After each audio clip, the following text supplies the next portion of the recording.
వచ్చిన వారమంతా కూడా ఆ పరలోక తండ్రి మన ఎంతగానో క్షమించి ఆయన సంకల్పం చొప్పున మనమందరం కూడా మందిరంలో కూర్చుని ఆ తండ్రిని స్థుతించడానికి కనపరచడానికి సమయాన్ని పరలోక తండ్రి మనకు ఇచ్చినందుకు ఆయనకి ఎంతైనా కృతజ్ఞత కలిగి ఆయన కోసం జీవితాన్ని మనం తీర్మానించుకుని ఆయన కనపడతాం.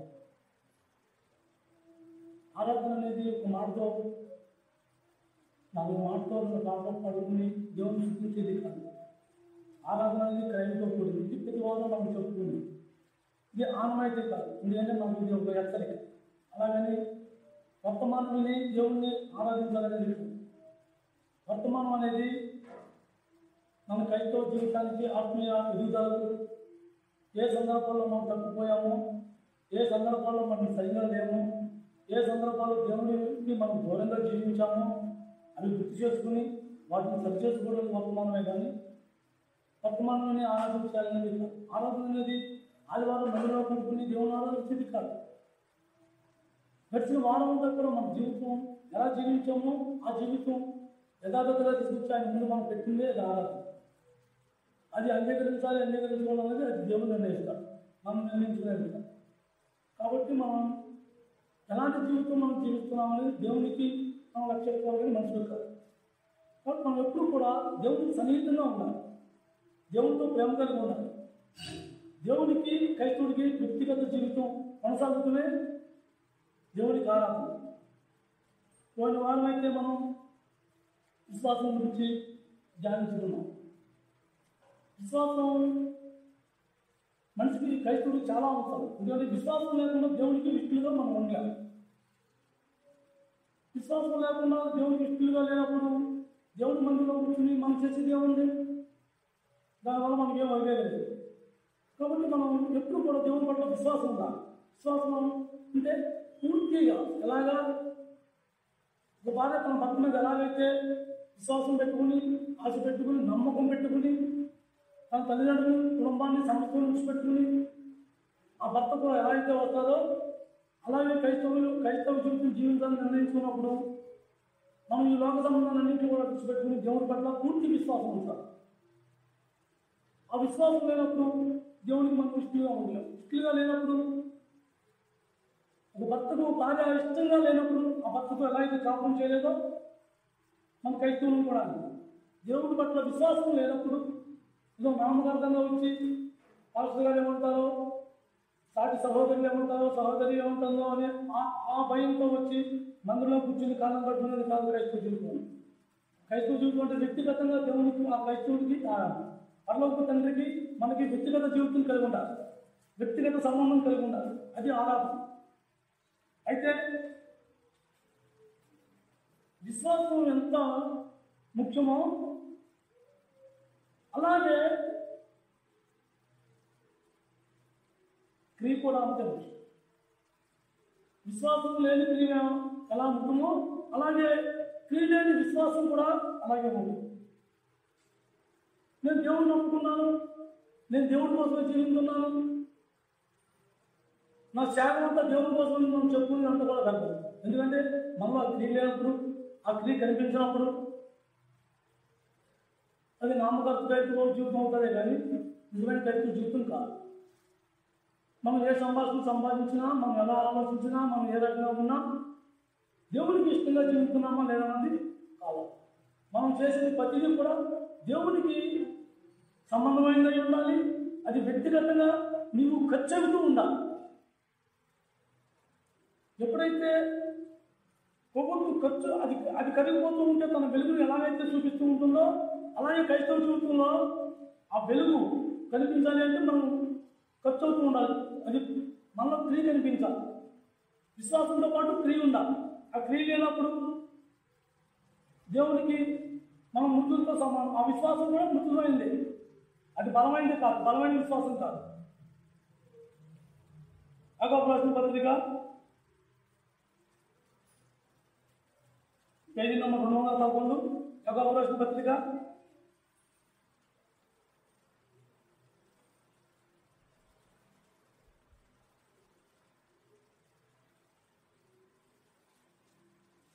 పేజీ నెంబర్ 211 యాకోబు పత్రిక 2వ అధ్యాయం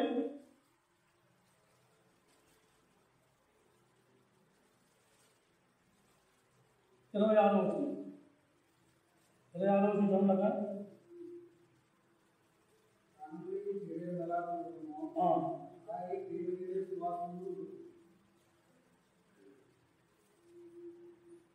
మనం ఈ శరీరంలో ఈ ప్రాణం చెప్పు చూసేవారికి ఎలా ఉంటుందంటే అతను ఎంత పనివాడు, లేకపోతే ఆమె ఎంత అందగలతో, లేకపోతే ఎంత మంచిదో, లేకపోతే ఎంత ప్రేమగా ఉంటాడో, ఇలా అనేక సందర్భాల్లో మనం ఒక వ్యక్తి ఒక్కొక్క విధంగా పోలుస్తూ ఉంటాడు. ఎప్పుడు ఈ ప్రాణం ఉన్నప్పుడు, అదే శరీరంలో ప్రాణం పోయినప్పుడు ఆ శవం ఎంత బాగా పడుతుందో, శవం ఎంత అందంగా ఉందో, శవం ఎంత మోసం చూడముచ్చడుగా ఉందని ఎవరైనా అనగలమా? అనలేదు. అలాగే విశ్వాసంలో కూడింది క్రియ లేనప్పుడు ఆ విశ్వాసం కూడా అలాగే గుర్తులా ఉంటుంది. ఎప్పుడైతే మనం ఆసక్తి కలిగి దేవుని పట్ల, దేవుని సంఘం పట్ల మనకు ప్రేమ కలిగి, మనకు ఆసక్తి కలిగి, మనకి ఆ దేవుని పట్ల సంఘం పట్ల విశ్వాసం ఉంటే సరిపోదు. దానికి తోడు క్రియ ఉండాలి. ఆ క్రియ దేవుడికి అంగీకారంగా ఉండాలి. క్రియ లేకున్నప్పుడు నేను దేవుడి పట్ల ఎంతో ఆసక్తి కలిగి ఉన్నాను, దేవుడే నాకు సర్వం అని చెప్పుకునేది కాదు. చెప్పుకుంటే ఎన్ని గురించి చెప్పుకోవచ్చు. దేవుడిని బయట జ్ఞానాన్ని పెట్టి ఎన్ని రకాలుగా మనం పొగుడుకోవచ్చు, దేవుడిని పొగడచ్చు. కానీ దాంట్లో క్రియ ఉండాలి కదా. ఒక వ్యక్తి ఆకలితో ఉన్నాడు, అది నాకే సరిపోతుంది, అవతల వ్యక్తికి సరిపోదు. ఆ వ్యక్తి ఆకలితో ఉన్నాడని తెలిసి కూడా వచ్చి నాకు ఆకలి వేస్తుంది, కొంచెం ఏమన్నా పెట్టమ్మా అన్నప్పుడు మనం ఏం చేస్తాం? లేదు బాబు అన్నీ అయిపోయి అన్న. ఇది మానవ నైజం. కానీ ఆత్మీయంగా క్రియ చూపించాలనుకున్నాడు ఏం చేస్తాడు? అరే ఆకలితో ఉన్నావు, ఆ దామా పెడతాను అని ఉన్నదే పెడతాడు. ఇది క్రియ. ఆ క్రియ లేనప్పుడు అదే ఆ వ్యక్తి అంటే నాకు ఎంతో ఇష్టం, వ్యక్తి కోసం నేను ఏమైనా చెప్తాను, నోటితో ఎందుకు చెప్తే చెప్తాను. ఆ వ్యక్తికి నిజమైన కష్టం వచ్చినప్పుడు నువ్వు ఆదుకోలేనప్పుడు, ఆ వ్యక్తి నిజమైన అవసరం వచ్చినప్పుడు నువ్వు ఆదుకోలేనప్పుడు, నేను ఆ వ్యక్తి అంటే నాకు ఎంతో ప్రేమ, ఆ వ్యక్తి అంటే నాకు ఎంతో స్నేహితుడు, ఆ వ్యక్తి అంటే నేను ఆ వ్యక్తి కోసం ఏమైనా చేస్తాను, నేను నోటు మాటలు వర్ణించినంత మాత్రాన దాంట్లో తేలినప్పుడు అదంతా కూడా మొత్తమే. దాంట్లో యథార్థత ఉంది. క్రైమ్ ఎప్పుడు కూడా విశ్వాసం క్రైమ్తో కూడిన క్రైమ్ ఎప్పటికప్పుడు మనం చెల్లుతూ ఉంటేనే అది క్రియ. ఎప్పుడు కూడా మన కైతోషం క్రియారూపంగా కనిపించాలి. దేవుని దృష్టిలోనూ మనుషుల దృష్టిలోనూ కూడా క్రియారూపంగా కనిపించాలి. ఆ క్రియ లేనప్పుడు నువ్వు క్రైస్తవుడిగా నేను బయట ప్రపంచంలో అంగీకరిస్తూ పర్లోకంలో కఠిన అంగీకరిస్తూ చాలా మందికి కొంచెం ఇబ్బందిగా ఉండొచ్చు. కానీ ఇది వాస్తవం. క్రైస్తవుడు అనే వాడికి ఎప్పుడు కూడా క్రియారూపంగా కనిపించాలి. క్రియ అంటే ఆ విశ్వాసం మొత్తం, దానివల్ల ఉపయోగం ఏమీ లేదు. నాకు ఎంతో ప్రేమ, నేను ఎంతో ఆత్మీయుని, నేను ఎంతో ఇచ్చేస్తాను వచ్చేస్తాను నోటి బెదాలతో చెప్పుకునేది కాదు. ప్రేమ అనేది, క్రియ అనేది విశ్వాసపూర్వకంగా మనకు దాన్ని కొనసాగిస్తారు. అది కొనసాగించినప్పుడు మనం ముగ్గురు అబ్రాహాము తన సహోదరుడికి వాళ్ళందరికీ రావాలి ఆ బేరం. వాళ్ళ పశువులు కాసేవాళ్ళకి, వేడ పశువులు కాసేవాళ్ళకి వచ్చినప్పుడు తను ఏం చేశాడు? ఇష్టపూర్వకంగా ముందు నువ్వే తీసుకోవాలన్నాడు. నీకు ఎన్ని కావాలని ముందు నువ్వే తీసుకోవాలన్నాడు. ఎందుకు అన్నాడు? తమ్ముడు పట్ల విశ్వాసం ఉంది, కానీ తమ్ముడు బాధ కలగకూడదు, తమ్ముడిని బాధ పెట్టకూడదు. దానికి వచ్చేపోయినా పర్వాలేదు, నేను అలాగని నేను వీధిని పడకూడదు, అది పోయినా పర్వాలా. ఇది క్రియ. ఆది కాండం 32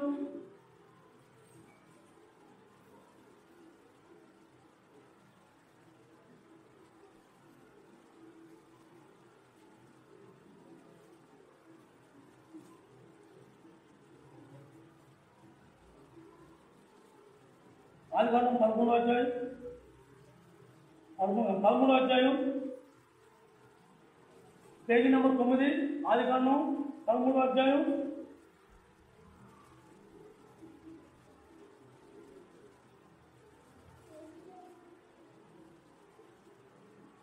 9వ వచనం.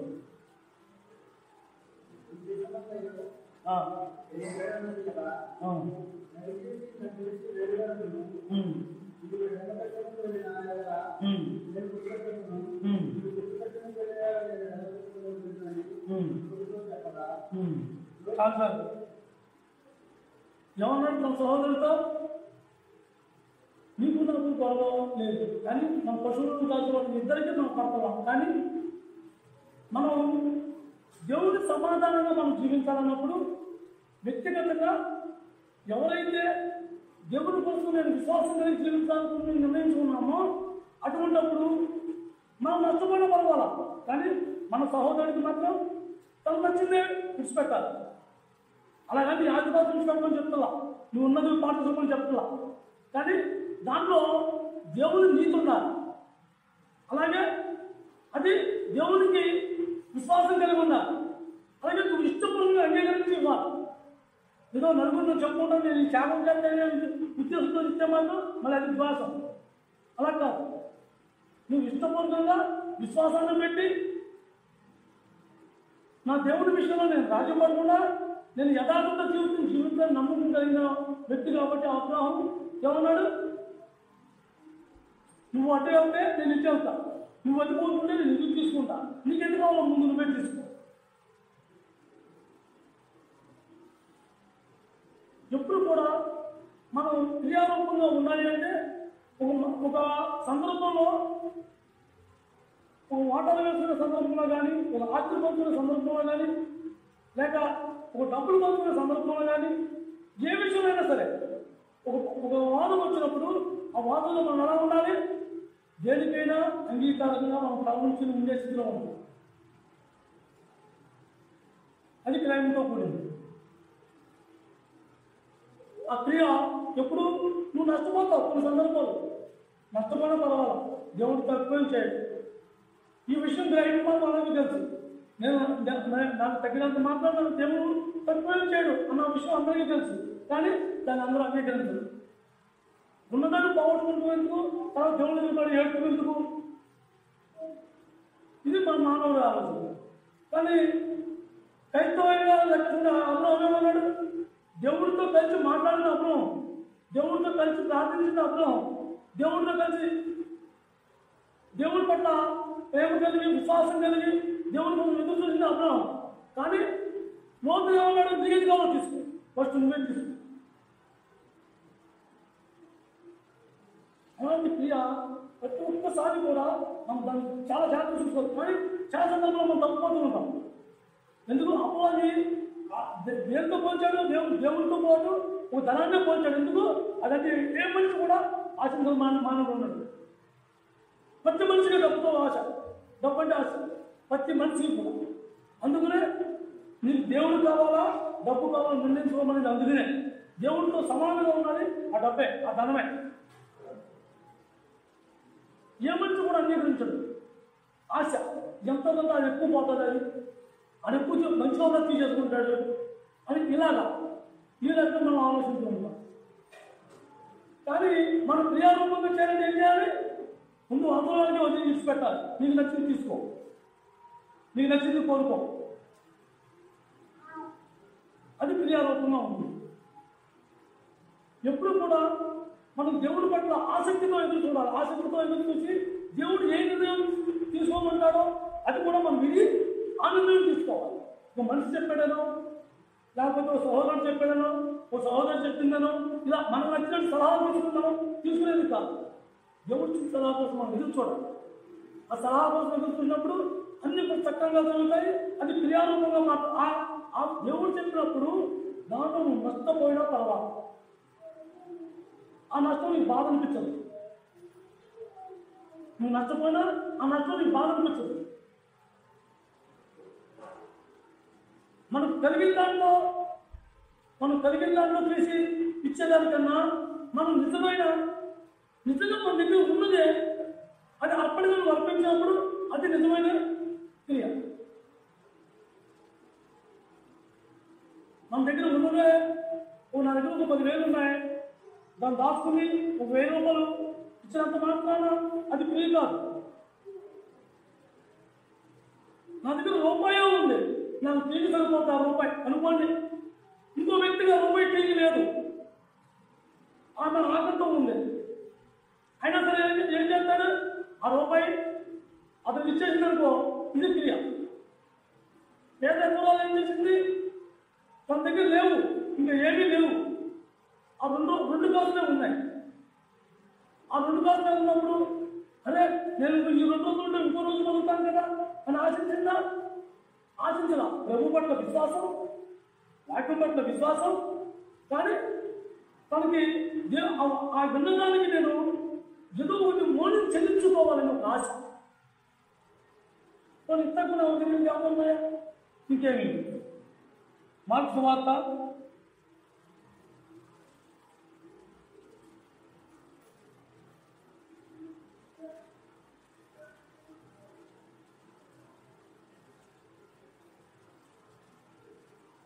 44, మార్క్స్ వార్త 12వ అధ్యాయం.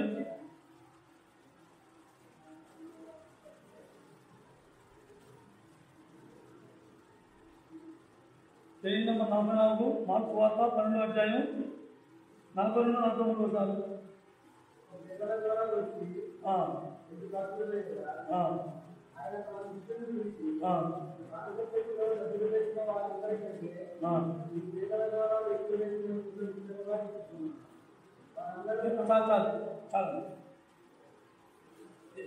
ఎందుకు అన్నాడు యేసు ప్రభు?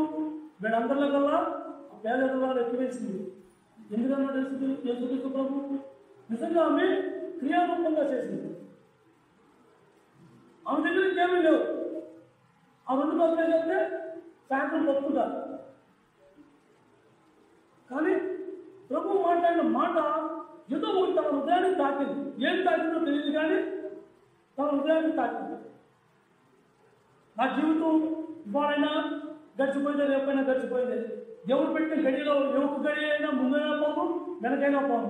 కానీ ఈ నా దగ్గర ఈ 2 కాసులు నా బ్రతుకుపోవాలి.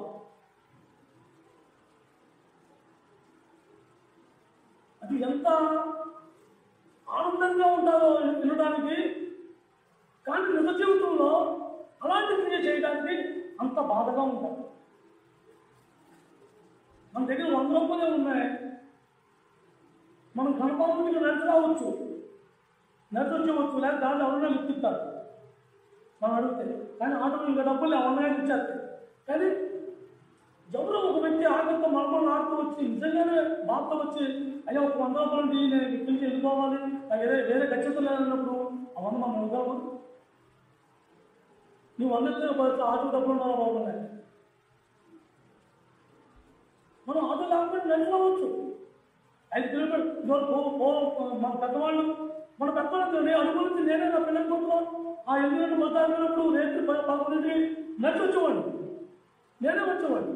ఇప్పుడు అయితే నడవనుకోండి, ఏది ఖచ్చితం లేదు, నడవగలం కూడా, దానికి శక్తి కూడా ఉంటారు. అలాగే మనం ఒక వ్యక్తిగతంగా మనం ఏదైనా క్రియారూపంగా చేయాలనుకున్నప్పుడు, దేవునికి క్రియారూపంగా చేయాలనుకున్నప్పుడు దాన్ని వెల పొందేసుకోకూడదు ఎప్పుడు కూడా. ఇది నేను చెల్లిస్తే ఇంకా నాకేముంటాయి, ఇది నేను ఇచ్చేస్తే నేను ఎలా పొందాలి, అలా ఆలోచించుకోవాలి. ఆ వ్యక్తులు అలా ఆలోచించుకోవాలి. ఎప్పుడైనా ఇంకా నాకు టైం ఏముంటుంది, ఎప్పుడైనా నేను పోయేదాన్ని, నేను ఎవరి కోసం జీవించాలి. నా ప్రభుకి కాసు 2 ఇస్తే నా మనసు తృప్తి పడతాను, నేను ఆనందపడతాను, నా మనసు నా హృదయం ఆనందంగా ఉంటాను, నేను తృప్తి పడతాను అనే ఒక ఆశ, నెమ్మది ఆ మనసు. అలాంటి ఆసక్తి కలిగి ఉన్నాను. క్రియారూపంగా అడిగినప్పుడు, దేవుడు అడిగినప్పుడు, దేవుడు నేను నిజంగానే అడిగాడా? అడిగితే ఖచ్చితంగా నువ్వు ఏదైనా ఇస్తానికి సిద్ధంగా ఉన్నావా? దేవుడు అడిగినప్పుడు దేవుడి పట్ల మనకు విశ్వాసం ఉంది కదా, దేవుడు మనం ఏదైనా చేస్తున్నాడు కదా, దేవుడు అడిగినప్పుడు మనం ఏదైనా ఇస్తానికి సిద్ధంగా ఉన్నామా? అబ్రాహాము అయితే సిద్ధంగా ఉన్నాడు, సిద్ధపడ్డాడు. తన కొడుకును బలిపేట మీద పేర్చేశాడు, కత్తి పేర్చేశాడు, బలిపేట మీద సిద్ధపరిచాడు, కత్తి పైకెత్తేవాళ్ళని కూడా దేవుడు పరీక్షించాడు. అబ్రహాం అలాగే చేశాడు, క్రియారూపంగా తన కుమారుని చెత్త ఏమీ కనుక అది కనుక 2వ అధ్యాయం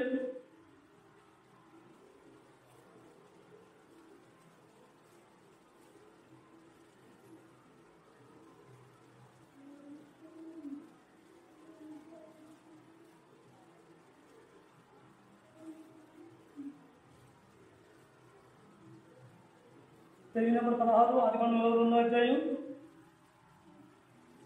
1-2 వచనాలు.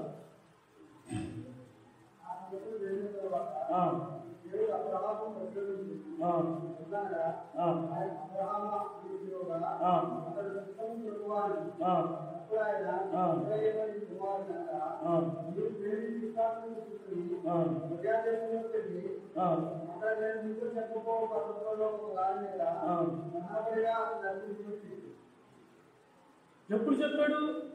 అప్పటికప్పుడే చంపేమన్నాడా? అప్పటికప్పుడే నువ్వు కొడుకు బలిగేచ్చామన్నాడా? లేదే నువ్వు మోరియా పర్వతం మీద వెళ్ళిన తర్వాత అక్కడ ఉన్న పర్వతాల్లో నేను చెప్పిన పర్వతం మీద, అంటే అప్పుడు అక్కడికి వెళ్ళిన తర్వాత దేవుడు నిర్ణయిస్తాడు నువ్వేం చేయాలో, ఏ పర్వతం మీద నీ కుమారుడు నువ్వు బలివ్వాలి. ఈరోజు అబ్రహాముకి ఎన్ని రకాలైన తలములు రావచ్చు. అరే నిజంగా దేవుడే కోరుకున్నాడా?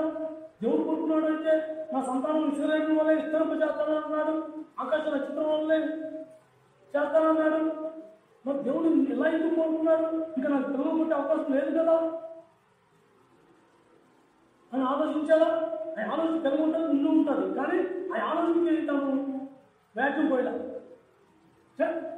ఎవరు అడిగంటే తెచ్చేవాడు. తన నిర్ణయం దేవుడు కోరుకున్నాడు, నేను ఇవ్వాలి. ఏ పుట్టానో కూడా ఆలోచించాల, ఎట్టి బతుకుతో కూడా ఎంత చూడాలి.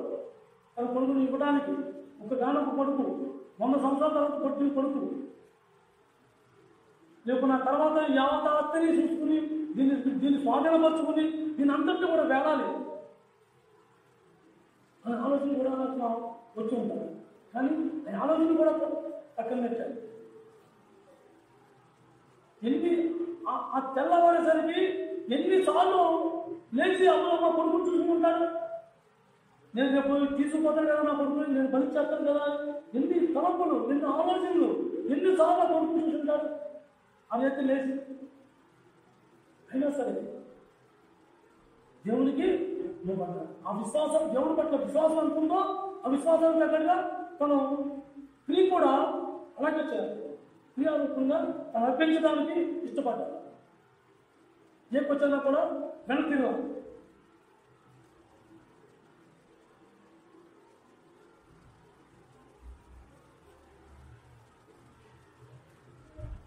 పదకొండు 12 వస్తామండి. 11 12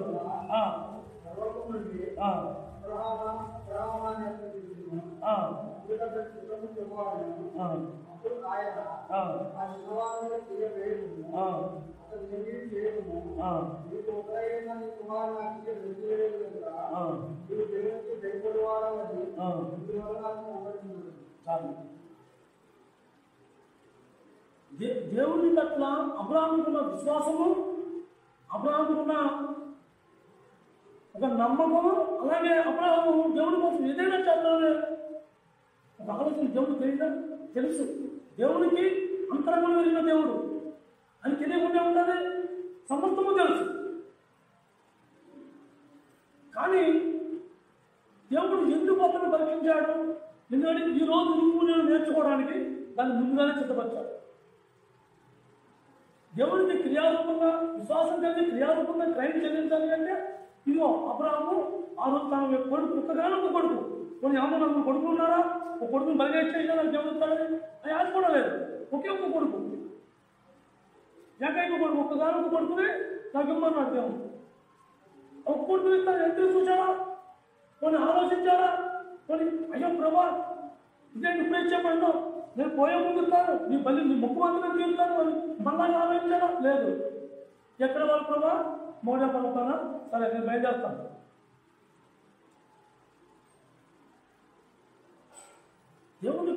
క్రైమ్ అనేది ఎప్పుడు కూడా ఏదో ఒక రూపంగా దేవుడు మనల్ని పరీక్షిస్తూ ఉంటాడు. ఆ పరీక్షలో మనం శోధింపబడినప్పుడు మనం చాలా మెలుగు కలిగి, అరే ఇది నా దేవుడే పెట్టాడు, దీనికోసం నేను ఖర్చు అవ్వాలి, దీనికోసం నేను క్రైమ్ చెల్లించాలి, లేకపోతే నా విశ్వాసం ముట్టువైపోతుంది. నా ప్రభు పట్ల, నా ప్రభు కోసం ఈ త్యాగం చేయలేనప్పుడు నా విశ్వాసంతో కూడా ముట్టువైపోతుంది. సచ్చిని సమాధి చూసి ఎవరి కాళ్ళు, అరే ఇంకెంత నేర్పుతురా, ఎప్పుడు తీసుకుపోతారో, ఇంకెవరన్నా రావాలా అని ఎన్ని ప్రశ్న చేసుకుంటారో, అలాగే తెలియలేని విశ్వాసాని కోసం దేవుడు కూడా అలాగే ఆలోచిస్తూ ఉంటాడు. అంతే మనకు అవసరం. ఈ విశ్వాసం ఉంది కరెక్టే, కానీ విశ్వాసాన్ని దగ్గర తెలియలేనప్పుడు దేవుడు ఇష్టంగా మనం ఉండలేం. అబ్రాహాము కత్తి వెళ్తే వరకు మరి కొన్ని కత్తి వెళ్ళినప్పుడు మనం ఆలోచిస్తుందా, ఆ కత్తిలో పడితే పీకి తెగిపోతాడు, లేదు కొన్ని ఇలా పడితే గుండెలో దిగిపోతుంది కత్తి. ఇలా పైకి ఎత్తే వరకు కూడా దేవుడు శోధిస్తూ వాళ్ళ విడిచిపెట్టాడు. అసలు ఎంతవరకు నిలబడతాడు, అతను నిలబడ్డాను దేవుడు తెలుసు, కానీ నువ్వు నేను ఎంతవరకు నిలబడతామా, ఆఖరి కలిగే వరకు నువ్వు నేను ఆ విశ్వాసం కోల్పోకుండా ఆ క్రైమ్ చెల్లించడానికి మనం ఎంతవరకు నిలబడతామని ఇది ఒక మన గుణపాటు. ముందుగానే దేవుడు దాంట్లో చిత్కరించి ఉంచాడు. మరి ఏ విశ్వాసం లేకుండా, ఏ క్రైమ్ లేకుండా మనం దేవుడి దృష్టిలో ఎలా అనుకున్నాం? మనం అనుకున్నామంటే అయ్యో బాబోయ్ నా జీవితం అంతా ప్రభు కోసమే, నా జీవితం సమస్తం ప్రభు కోసమే. నిజంగా మనం వచ్చే సమయం వచ్చినప్పుడు, మనం నిజంగా పెట్టే సమయం వచ్చినప్పుడు మనం నిజంగా పెడుతున్నామా, బ్యాగ్ తీసుకుంటున్నామా నా ఆలోచన మనం బాగా గుర్తు చేసుకోవాలి, దాన్ని సరి చేసుకోవాలి. అయ్యో ప్రభా నాకు తెలియదు, నేను తప్పు చేశాను, విడిచిపెట్టేసుకున్నానే, మనకు ఒక అవకాశం కల్పించి ఆశ కలిగి ఉండాలి. ఏలియా ఏం చేశాడు? ఏలియా పరిస్థితి ఏంటి? ఏలియా ముసలాన్ని ఏం చేసింది? ఆమె ఏం చేసింది? చాడు పిండి కొంచెం నూనె ఏమొచ్చింది? అది ఇచ్చంటే ఇలా బతకాలి కదా. కొన్ని అతనికి ఇచ్చే ఒక్క అప్పమైనా కొంచెం కడుపు చచ్చిపోయిన ఉందని కడుపు తింటారు కదా. మొదటి దాని దగ్గర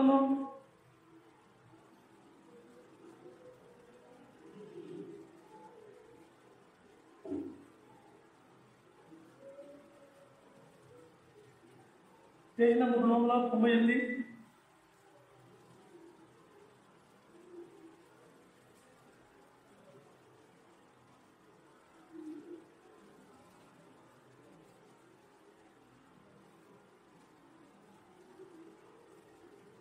మొదటి గ్రంథంలో 17వ అధ్యాయం 13వ వచనం.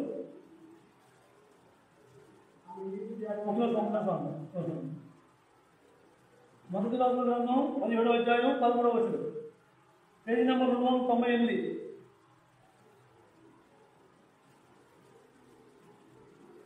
చదవండి.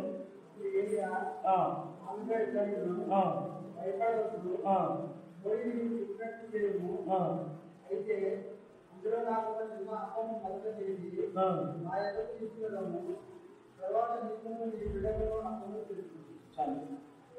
ముందు ఏం చెప్పింది? ఎలియా అండి నాకు ఒక అప్పము చేసి పెట్టమ్మా అని అడిగాడు. అడిగినప్పుడు ఆ తల్లి ఏముంది? అయ్యా ఒక చారు పిండి, బుద్ధిలో కొంచెం నూనె ఉంది, ఇంకా దీంతో ఇంకా నాకేం దాని దగ్గర ఏమీ లేదు, మేము ఎలాగైనా చనిపోతాము, ఇవాళ తినేసి మేము చచ్చిపోతాం, మా దగ్గర ఉంది కానీ ఇంకా అంతకుమించి మాకేమీ లేదు, అంత మాత్రమే చేసి తినాలి నా కొడుకు నేను అన్నాను. అంటే ఏమన్నాడు? నువ్వన్నట్టే చెయ్యి, ఇంటికి వెళ్ళి నువ్వన్నట్టే చెయ్యి, కానీ దాంట్లో ముందు నాకెళ్ళి ఒక అప్పు ముందు నాకెళ్ళి. ఇది అంత జోక్గా ఉంటుంది చదువు. నువ్వు చచ్చిపోతే చచ్చిపోయావు కానీ నువ్వు చదువుదాన్ని ముందు నాకెళ్ళి. దేవుడు పరీక్షలు ఎలా ఉంటాయంటే, ఆ తల్లి ఏమన్నా నా దగ్గర కొంచెం నూనె ఉంది, కొంచెం పిండే ఉంది, నా కుమారుడు నేను తిని చచ్చిపోతాము, ఇంకా మించి నా దగ్గర ఏమీ లేదు. అయితే నువ్వు చెప్పినట్టే చెయ్యి, కానీ ముందు అప్ప మాత్రం నాకు వద్దు.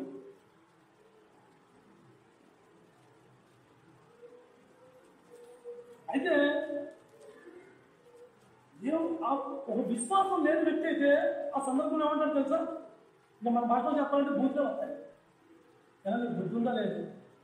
మేము అలాగే కోర్టు చచ్చిపోతామని చెబుతుంటే దీంట్లోకి పెట్టకుండా కదా. సాటి ఒక ఆడదాన్ని ఆకుండా మానేసి దాన్ని సాయపడడం మానేసి మరి నేను తిరిగి పెట్టేవాళ్ళ. కానీ అలా వచ్చేలా తను అడిగినట్టుగానే అప్పుడు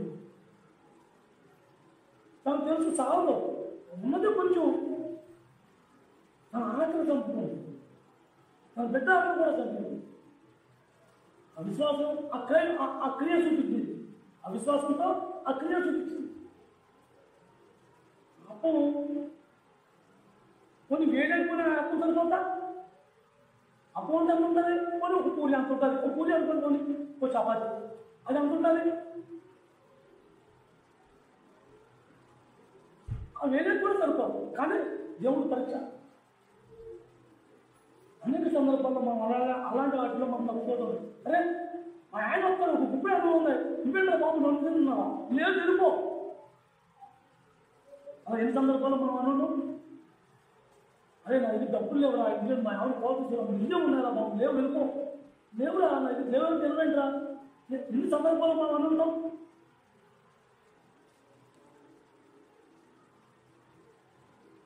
కానీ వాళ్ళు అలా చేయాలి.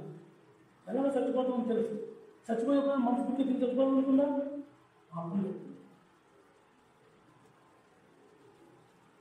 అర్థం వచ్చింది కాదు.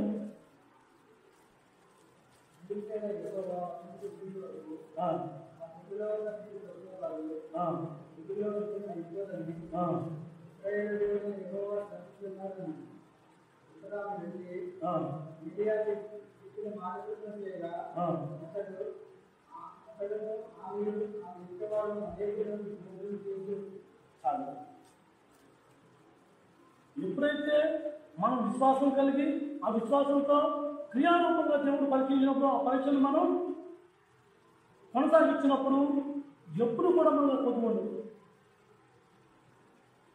ఆత్మీయ విషయంలో కానీ శరీర విషయంలో కానీ ఏ విషయంలో అయినా సరే దేవుడు పొదుపు చేయాలి.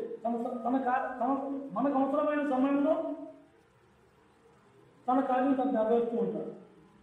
ఏ రకంగా నెరవేర్చాడు, ఎలా నెరవేర్చాడని మనం ఊహించుగా ఉంటాం. ఆ సమయంలో ఆయన తిరుగుతాడు, ఆయన పంపుతాడు, ఆ సహాయం ఆయన పంపుతాడు. ఎప్పుడు కూడా మనం క్రియారూపంగా మనం ఆ విశ్వాసాన్ని తగ్గట్టు మనం క్రియారూపంగా లేనప్పుడు, క్రియ లేనప్పుడు అది మృత్యువుతో సమానం. మన కోసం యేసుక్రీస్తు ఎంత త్యాగం చేశాడో. త్యాగం ఉన్నాయండి. దేవుడి పట్ల, తండ్రి పట్ల విశ్వాసం ఉంది. తండ్రిని అడిగి భక్తిని చేయాలని విశ్వాసం ఉంది. అయితే నీకోసం దెబ్బతినాలని ఏమైనా ఉందా? మాటలు నిద్రపోయాలని ఏమైనా ఉందా? పట్టం కట్టాలని ఏమైనా ఉందా? ఆయన ఎందుకు అంత అవసరం? నా తండ్రి పట్ల విశ్వాసం ఉంది కాబట్టి నా తండ్రి చెప్పాడు, ఆ ప్రకారంగా నేను చేయాలి. ఎవరి కోసమా? కొన్ని తన తండ్రి కోసమా? కాదు. కొన్ని ఆయన కోసమా? కాదు. ఎవరి కోసం త్యాగం చేశాడు ఆయన? ఎవరి కోసం క్రియారూపంగా చేశాడు? మీ కోసం, మన కోసం, మనందరి కోసం, మన కోసం క్రియారూపంగా చేశాడు. కానీ ఆ క్రియారూపంగా మన విశ్వాసాన్ని పరీక్షించడానికి దేవుడు అనేక సందర్భాల్లో మనకు అవకాశం ఇచ్చినప్పటికీ కూడా దాన్ని కోల్పోతూ ఉన్నాం, దాన్ని నెరవేర్చలేని స్థితిలో ఉన్నాం. మనకన్నీ ఉన్నాయి కానీ మనసు లేదు. దేవుడితో సహవాసం ఉన్నది కానీ దేవుడికి చేసే మనసు లేదు. ఆ మనసు లేనప్పుడు మనం ఎంతసేపు మనం బైబిల్తో కూర్చుని జీవితమే బైబిల్ అనుకుని బైబిల్ కాళ్ళతో పడకుండా దానివల్ల వెళ్ళేదేమి.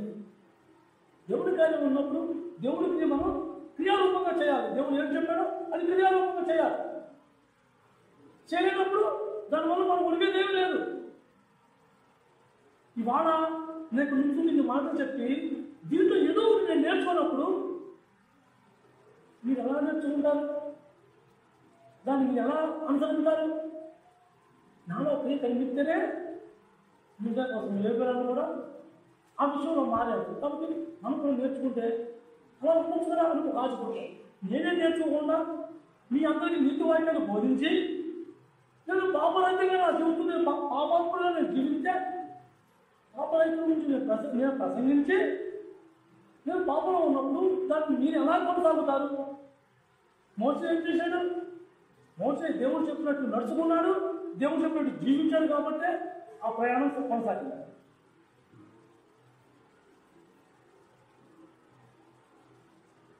యెషయా గ్రంథం 53వ అధ్యాయం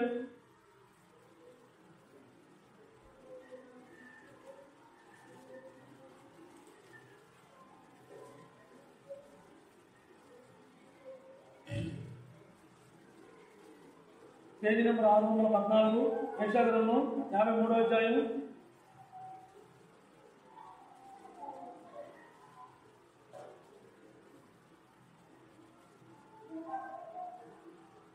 4వ వచనం.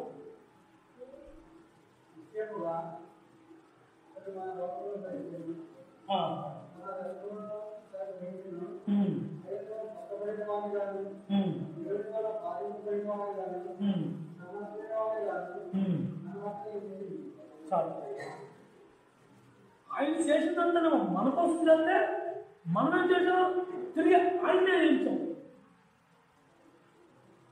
ఏమని? వీడు తల్లి ఒక కొలత, వీడు తండ్రి ఎవడో తెలియదు, వీడు బోధకుడు అంట, వీడు దేవుడు అని ఒక రకంగా కాదు, ఎవరికి నొచ్చినట్టుగా వాళ్ళు మాట్లాడారు. మన వ్యసనాలు కూడా ఆయన భరించాడు. మన వ్యసనాలు ఏంటి? మనకు పై కనిపించే తాగు, సిగరెట్టు, మందులు, వ్యభిచారం ఇవే కాదు. మన లోన అంతరంగంలో ఆలోచన అనే వ్యసనం ఎంత భయంకరంగా ఉందో తెలుసా? అన్నింటిలో ప్రమాదకరమైన ఆలోచన ఆ హృదయం నుంచి వచ్చే ఆలోచన ఎంత భయంకరమైందో తెలుసా? అలాంటి వ్యసనాలన్నింటినీ ఆయన భరించి వాటి నుంచి మనం కడగడానికి మనం పడవలసిన సమస్త శిక్ష ఆయన అనుభవించాడు, క్రైమ్ చెల్లించాడు, ఆయన క్రియారూపంగా జీవించాడు. తన సమస్యలను తనగా అర్పించుకున్నాడు.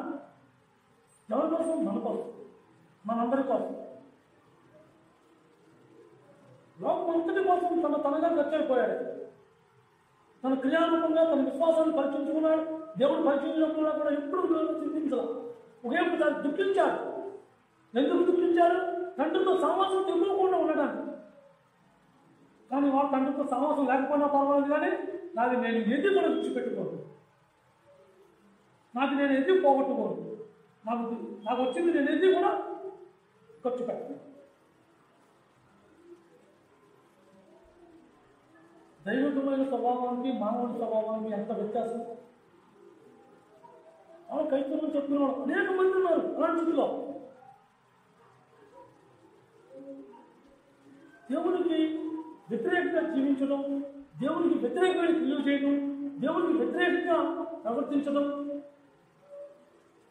ఇవన్నీ కూడా ప్రతి విషయాన్ని కూడా సమర్థించుకోవడానికి మరొక వేషం.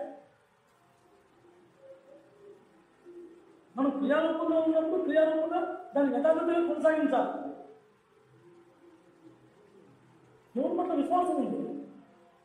దేవుని పట్ల విశ్వాసం ఉన్నప్పుడు దేవుడు ఏం చెప్పాడు దాన్ని మనం అనుసరించాలి. దానివల్ల మనం నష్టపోవచ్చు, కష్టపడవచ్చు, ఇబ్బంది పడవచ్చు, ఏమైనా కావచ్చు. కానీ మనం దాని క్రియారూపంగా మనం కొనసాగించలేనప్పుడు దేవుని దృష్టిగా మనం ఉండలేము, దేవుని సన్నిహితంగా మనం ఉండలేము. దేవుని సన్నిహితంగాను దేవుని దృష్టిగాను మనం ఉండాలంటే విశ్వాసంతో కూడిన క్రియతో కూడిన విశ్వాసం రెండు కలిసి పనిచేస్తేనే దేవునికి అది ఆరాధన ఉంటుంది. అంతేగాని ఏదో నామకార్థంగా వచ్చి మందులో కూర్చుని నాలుగు మాటలే వెళ్ళిపోయి మళ్ళీ ఆదివారం మందులను కాను, ఆ తర్వాత నాకు మళ్ళీ సంఘంతో పని లేదు, దేవుడు ఎప్పుడో ఆ యాగలో మాట్లాడినా ఎలా నా కోసం నేను చేస్తాను, తాను చేస్తాను, ఇవన్నీ కూడా మనకు మనం కప్పపుచ్చుకునేవి, మనకు మనం సరిచేస్తుంది. కాబట్టి ఇటువంటి ఆయన గురించి మనం ఆలోచించకుండా దేవుడి పట్ల మనం ఎలా జీవించాలో, దేవుడు మనకు ఏం నేర్పుతున్నాడో దాన్ని బయట ఉండటమే దేవుడికి ఇష్టమైన ఆరాధన. నా సంబంధంగా తీసుకుంటారు.